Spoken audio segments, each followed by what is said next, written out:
1558 उड़ीसा के पुरी इलाके में घना अंधकार छाया हुआ था, पर वो अंधकार आसमान में नहीं, लोगों के मन में था। क्योंकि इस बार कोई साधारण लुटेरा नहीं, मुगल सेना खुद मंदिर को गिराने के इरादे से आ रही थी। कला पहाड़ नाम का अफगान जनरल, जो तब बंगाल का गवर्नर था, उसकी क्रूरता इतनी बदनाम थी कि उसका नाम सुनकर ही लोग कांप उठते थे। कहा जाता है कि वो सनातन धर्म और मंदिरों से विशेष नफरत रखता था। उस दिन उसकी फौज पूरी ताकत के साथ पुरी की ओर बढ़ी। घोड़े सर पर दौड़ रहे थे, तलवारें लहराई जा रही थीं और मंदिर की शांति में एक भयंकर आंधी की आहट आने लगी। जैसे ही सैनिक मुख्य गर्भगृह की ओर बढ़े, अचानक मौसम बदल गया। तेज हवाएं चलने लगीं, आंधी की आहट आने लगी। जैसे ही सैनिक मुख्य गर्भगृह की ओर बढ़े, अचानक मौसम बदल गया। तेज हवाएं चलने लगीं, आकाश काला पड़ गया। सूरज की रोशनी एकदम गायब हो गई और मंदिर के चारों ओर एक रहस्यमयी घना अंधेरा छा गया। मंदिर के भीतर से एक चमकती हुई रोशनी निकली, जो किसी इंसान की नहीं थी। ये रोशनी जैसे ही बाहर आई, पूरा मैदान एकाएक शांत हो गया। सैनिकों में अफरा तफरी मच गई।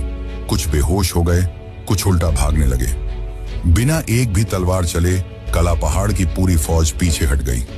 आज भी पुरी की लोक कथाओं में यह कथा सुनाई जाती है कि जब भगवान की मर्यादा पर वार होता है तो वो खुद प्रकट होकर अपने धाम की रक्षा करते हैं।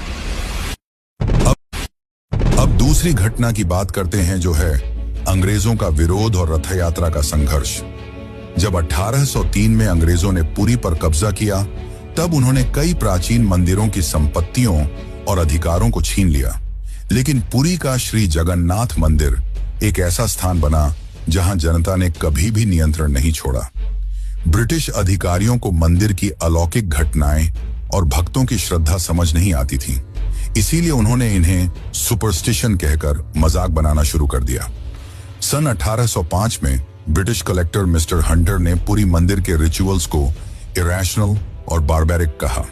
बात तब और बिगड़ी जब सन 166 में ब्रिटिश प्रशासन ने पुरी की रथ यात्रा को बंद करवाने की साजिश रची।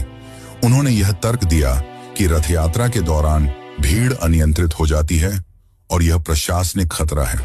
पर यह फैसला पूरे उड़ीसा में जन आंदोलन का कारण बन गया। लाखों लोग सड़कों पर उतर आए। मठों, आचार्यों और गांवों ने खुलकर विरोध किया। रथ यात्रा का रथ निर्माण कार्य लोगों ने खुद शुरू कर दिया, यह कहते हुए कि अगर भगवान नहीं चलेंगे तो हम भी नहीं चलेंगे।